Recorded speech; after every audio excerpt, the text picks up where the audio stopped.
Muy buenos días. Hoy el tema que vamos a trabajar en el curso de filosofía es los sofistas. Para empezar vamos a hablar un poco acerca del contexto social. Se desarrolla entre los siglos VI y final del siglo VI y el segundo tercio del siglo V a.C. Se van a desarrollar eventos muy importantes. Uno de los eventos más importantes va a ser las guerras médicas. Y otro que consecuentemente va a producirse es la guerra del Peloponeso. Entre estas dos etapas vamos a tener dos corrientes filosóficas o sofísticas en este sentido. El primer evento que vamos a tener en cuenta es las guerras médicas, que va desde el año 500 a.C. hasta el 479. Se desarrollan entre los persas y los griegos. Aquí van a desarrollarse nuevas estrategias y van a interactuar nuevos elementos. Uno de los primeros en ingresar a esto van a ser los famosos hoplitas. Son militares tanto de las ciudades-estados como de Esparta y de Atenas. Y también los tetes, que son los remeros, los encargados de hacer que los barcos de guerra griegos se trasladaran rápidamente. Y tenemos ahí en cuenta a los soldados persas, estos que al mando en una primera etapa de Darío y en una segunda etapa al mando de Jerjes van a poner al mundo griego de revés. Las guerras médicas. Las guerras médicas van a pasar por tres etapas importantísimas. En la primera va a estar Darío como el rey de Persia. En la parte griega va a estar los atenienses como Temístocles, Milciades y Calímaco. Este último va a morir en el campo de batalla. La batalla más importante de la primera etapa es la famosa batalla del Maratón, donde los griegos van a poner sobre la marcha a los persas. Una de las batallas más importantes y también tiene una historia, la historia de Filipides. Este soldado, una vez que los griegos o los atenienses marcharon y ganaron a los persas, va a correr hacia la ciudad de Atenas. Cuenta la historia que él llegó hasta el pórtico. Una vez en el pórtico dio la noticia: alegraos, vencimos. Y dicho esto, cuenta la historia de que este soldado cayó muerto. En una segunda etapa aparece la figura de Jerjes y también la figura de los militares o líderes militares, tanto atenienses y espartanos. En esta etapa está Temístocles, que ya lo vimos anteriormente, Euríbiades, Leónidas el espartano, Pausanias y Caria. Una de las batallas más importantes es la batalla de las Termópilas, porque en esa batalla va a morir el rey Leónidas I. Leónidas junto a 300 espartanos, y junto a él también estaban 700 soldados tespios y 400 soldados de la zona de Tebas. Estos se enfrentaron a un total de 400.000 soldados persas. La guerra, como lo cuenta la historia, duró por un lapso de 6 a 7 días, pero los 3 últimos días fueron de mayores procedimiento militar. Con Leónidas ya no tuvo la fuerza necesaria ni el ejército suficiente para contener a todos los persas. Es por eso que Jerjes se atribuye esa guerra o el fin de la guerra. Vamos a pasar más adelante y van a venir más guerras, más enfrentamientos, y van a salir más adelante los persas y también en algún momento los atenienses y los espartanos. Pero vamos a llegar a una tercera etapa. va a nacer la figura de Artajerjes, el hijo de Jerjes. Y por la parte griega va a estar Simón, el hijo de Milciades, quien de una manera va a poner fin a esta guerra médica en el año 467, pero va a sobresalir los atenienses y se va a dar a cabo la famosa Liga de Delos. Esto lo vamos a explicar más adelante de qué se trata. La democracia. La democracia es muy importante porque aparece en ciertos cánones de lo que hoy podemos hablar acerca de la democracia moderna. Mucho va a tener que influenciar en esta parte el gran Pericles. El mundo griego estaba dividido por la famosa eclesia, los tribunales populares, los magistrados y la bule. La eclesia estaba conformada por todos los ciudadanos. Estos podían votar por leyes y impuestos y decidían el tema de las guerras. La bule estaba conformado por 500 miembros y estos aconsejaban a la eclesia. Los tribunales populares estaba conformado por 6.000 ciudadanos elegidos por sorteo y estos podían juzgar delitos. Y los magistrados dirigían el concepto de la política y eran elegidos por un lapso de un año. Eso haciendo comparación a lo que podremos ver ahora en las democracias modernas o actuales, podemos entender, ¿no? En el siglo XIX aparece la figura del barón de Montesquieu con su obra El espíritu de las leyes, donde establece la idea de los tres poderes: el poder legislativo, el poder ejecutivo y el poder judicial.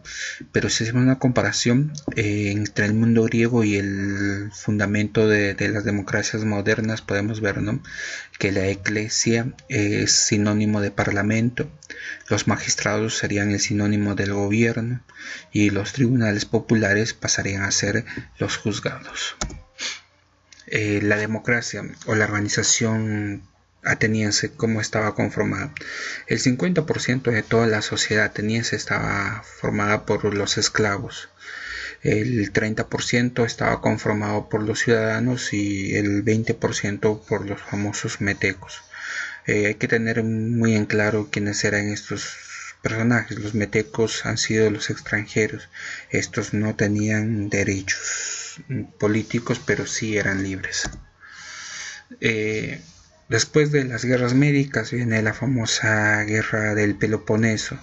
En este caso, Atenas va a ser uno de los estados que tiene mayor ascendencia después de las dos guerras y de una manera quiere gobernar o quiere estar por encima de Esparta, algo que Esparta tampoco lo cree conveniente y la forma como actúa Atenas tampoco cae bien. Vamos a resumir un poco el contexto de esto, ¿no? Entre el siglo VI y el siglo V se van a dar a cabo los famosos cambios de carácter social. Entre el 492 y 475 a.C. se va a dar las famosas guerras médicas. En el siglo V vamos a poder ver el concepto de las democracias. Entre el 479 y 404 se da el famoso imperialismo ateniense, cuando Atenas va a tener mayor peso sobre Grecia. Y del 431 al 404 se da la famosa guerra del Peloponeso, que enfrenta a los atenienses y a los espartanos. Las guerras médicas, como ya te dije, enfrentó a los griegos contra los persas.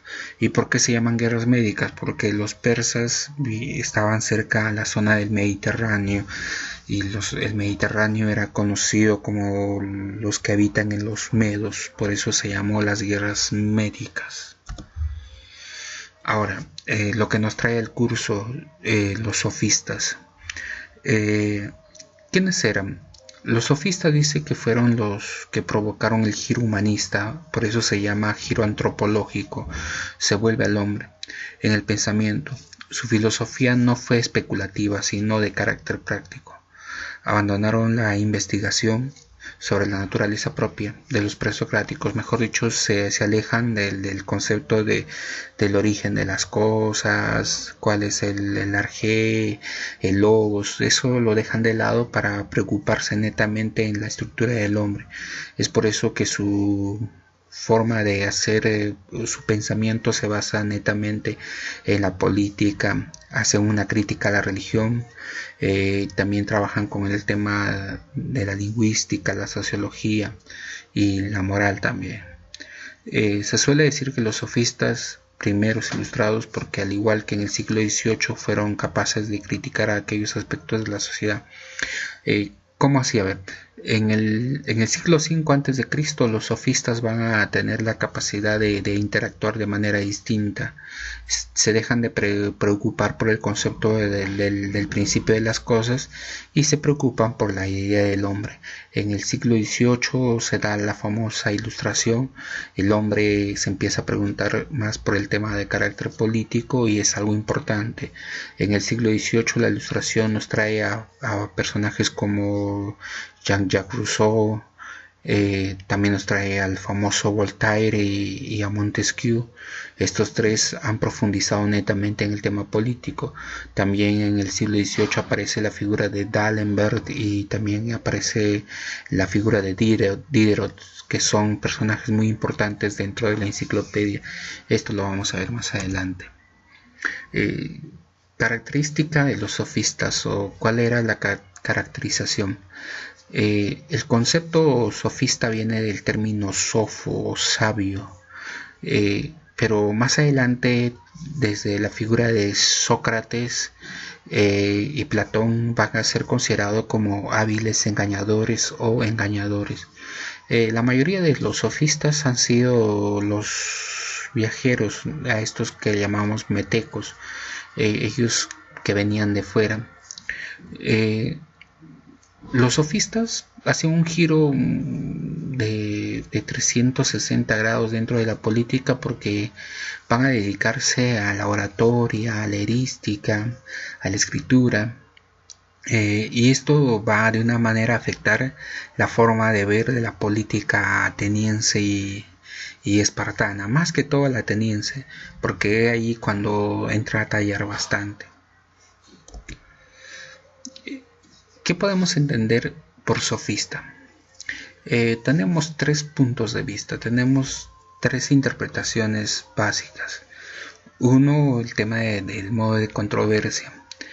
El sofista es aquel que se encarga de argumentar, pero de una manera muy astuta, en la que el sofista va a tratar de ver las debilidades del contrincante, y ahí cuando empieza a dirigirse a él, ¿no? A través de una retórica, de un buen juego de palabras, luego va a haber el concepto de la erística, el arte de la disputa, y por último va a entrar a un debate en la cual él puede transformar lo bueno en malo o lo malo en bueno, ¿no?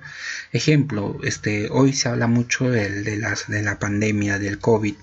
En algunos países sus líderes dicen que no es cierto y utilizan una serie de conceptos. Acá en el Perú también no hay personas que aún consideran que este es un mal existente. Claro, para algunos consideran que sí existe, otros dicen que no existe, entonces se burlan, pues.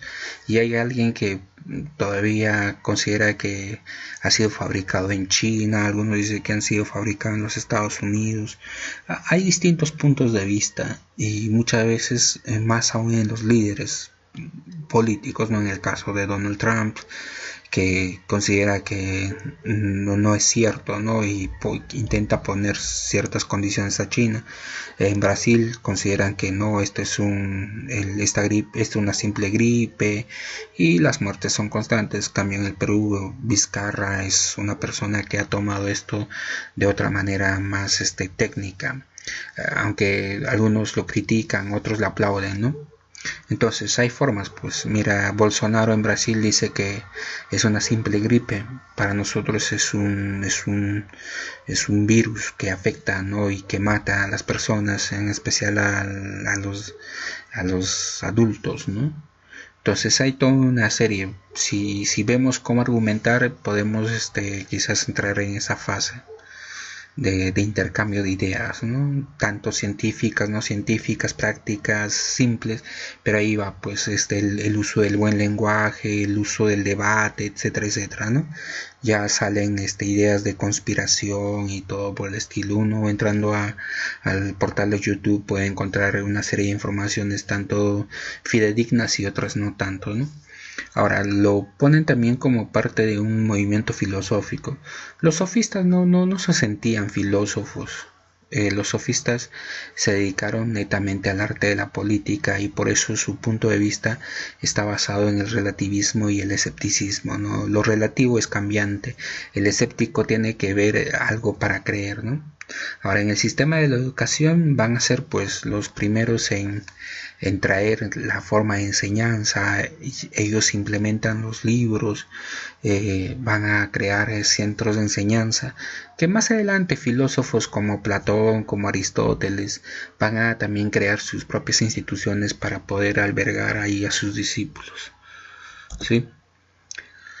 Como te dije, hay dos generaciones de sofistas: los sofistas que están antes de la guerra del Peloponeso y los de la segunda generación, los que son después de la guerra del Peloponeso. En una primera etapa tenemos a los filósofos, a los sofistas como Protágoras y Diógenes, y estos van a discutir un poco la idea de la physis y el nomos. Physis, la parte del hombre, ¿no? La forma del hombre, es más de un tema antropológico, y nomo, o el concepto de las ciudades, cuán importante es el concepto de la ciudad. Ahora, en la segunda etapa van a aparecer figuras como Calícles, Antífonte, Trasimaco y Critías. Estos van a tener un papel más distinto, ¿no? Porque están viviendo dos etapas distintas. Una es la guerra y otros son lo posterior a la guerra, ¿no? Vamos por uno de los primeros sofistas, es Protágoras de Abdera. Hay una frase muy importante de este sofista. Él dice: el hombre es la medida de todas las cosas, de las que son en tanta que son y de las que no son en tantas que no son. ¿Cómo entiendo, cómo entendemos esa parte? Todo gira en el hombre, es por eso que él es de carácter antropológico. Aquí se habla del concepto del homo mesura. Todo gira alrededor del hombre. Nos dice que él nace en la ciudad de Abdera aproximadamente en el 485 y pasa una vida dentro de ese proceso, ¿no? También nos dice en el texto que él ejercita a los jóvenes en las técnicas del arguir, en las técnicas de elaborar elementos, conceptos básicos, ¿no? Dice a favor de las dos caras de un mismo argumento. Imagina un ejemplo, a ver, podemos poner un ejemplo. Es importante el confinamiento, es importante estar encerrados. Alguien dirá que sí, algunos dirán que no. Algunos, claro, los que quizás tenemos la posibilidad de tener el alimento en casa, tener las necesidades básicas cubiertas, diremos que sí se dé el confinamiento. Esa es nuestra posición. Pero de los que no tienen, a los que ya se les ha acabado el dinero, se les ha acabado el ahorro y no tienen un lugar donde estar, entonces ellos van a argumentar una idea distinta a la nuestra, pues.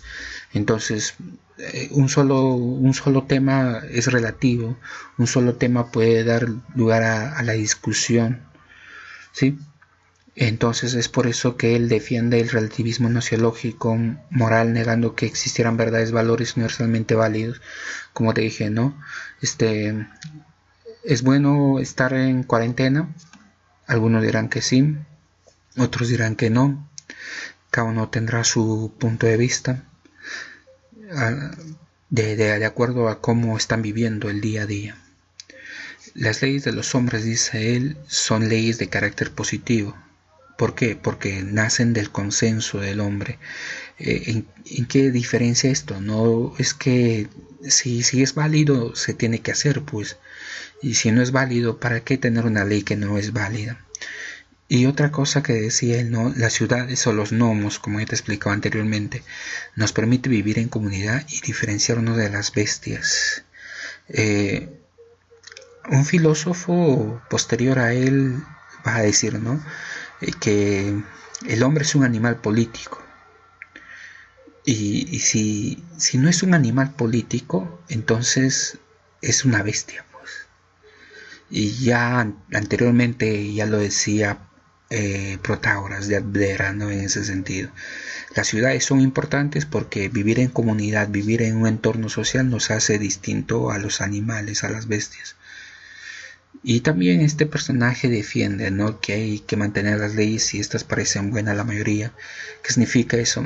Si hay leyes que van a beneficiar a la mayoría y son útiles, entonces ¿para qué retirarlas? ¿Para qué sacarlas? ¿Para qué derogarlas? Entonces, si una ley es útil, entonces está bien. Pero si hay leyes que no son útiles, entonces ¿para qué tenerlas? Pues, entonces hay una serie de procedimientos, ¿no? A ver, en el Estado peruano hay leyes con ese sentido.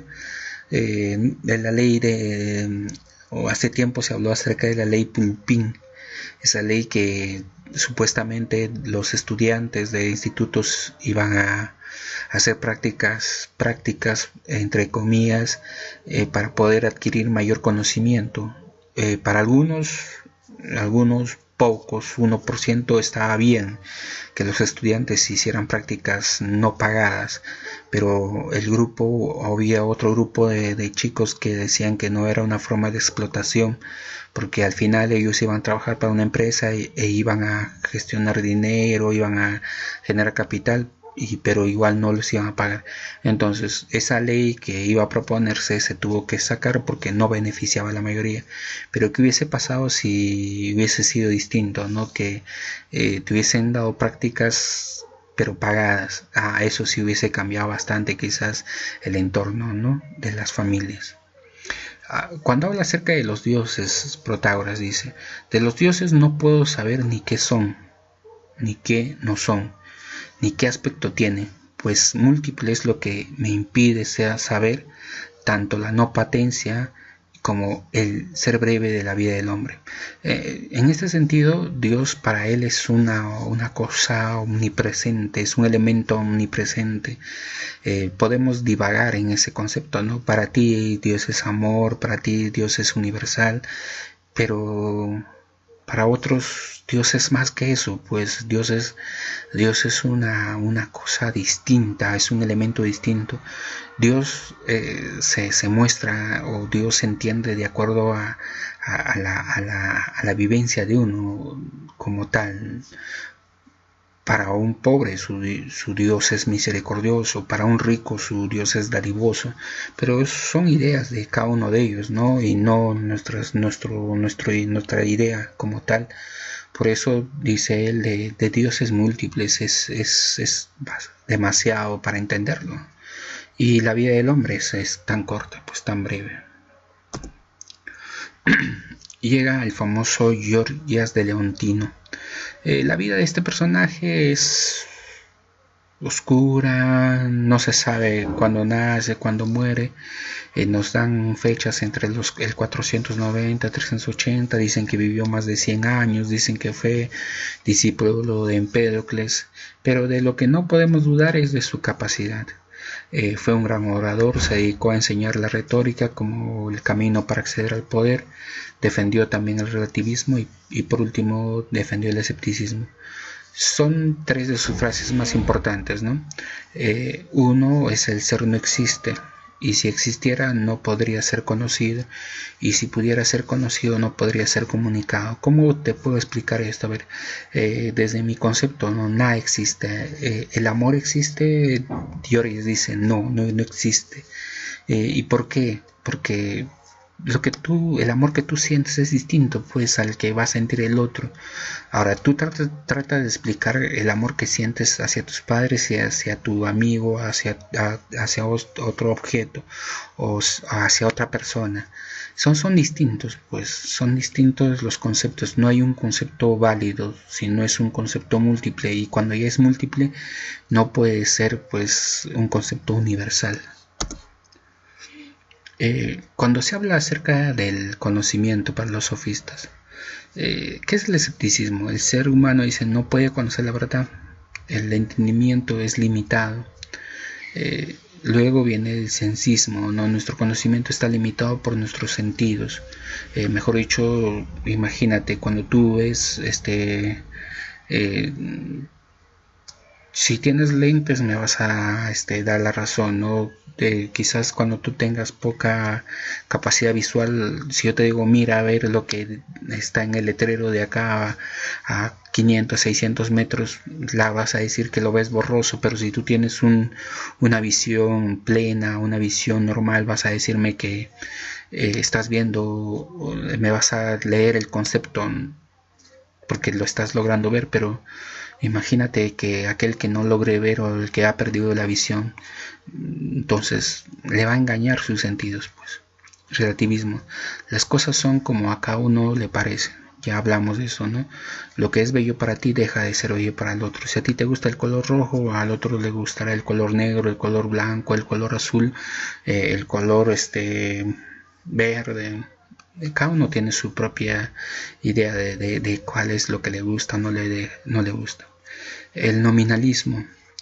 Todo conocimiento viene mediado por el lenguaje, y quizás en última instancia solo conocemos los nombres de las cosas y los conceptos que hemos heredado. Mejor dicho, esto es parte de la educación que nosotros hemos tenido, ¿no? Tú me vas a decir que el color que estás viendo ahora es el color amarillo, ejemplo, el color negro, pero ¿dónde aprendiste a decir que era amarillo? ¿Dónde aprendiste a decir que era negro? Claro, lo hiciste bajo la educación que te han impartido. Luego viene el famoso subjetivismo. Consideran verdades las opiniones, ya que la verdad absoluta es imposible. Mejor dicho, nos dejamos llevar por el concepto de las opiniones. Los sofistas y el concepto del lenguaje. Hay razón, hay ley, hay palabra, y podemos tener ahí un ejemplo, ¿no? Como te dije anteriormente, ahí está Donald Trump. Y es importante el lenguaje, es importante la forma de cómo llego yo a los que me van a recepcionar mi información, ¿no? Ejemplo, te dije que para Donald Trump esta pandemia no existe, o si existe se puede controlar, pero no pide a la población rebelarse contra ello y salir a incentivar la economía. Entonces son sus puntos de vista, pues algunos le creen, algunos no lo creen. Entonces hay muchos puntos de vista sobre un solo tema. La confianza presocrática en el logos es rechazada por los sofistas. No creen en la capacidad de la razón para descubrir la verdad. Para ellos se basa todo en el lenguaje. Ni creen en el lenguaje, refleja que las cosas son, ¿no? ¿Qué significa esto? Que hay que saber argumentar, pues hay que saber dar una idea del punto de vista que tú tienes.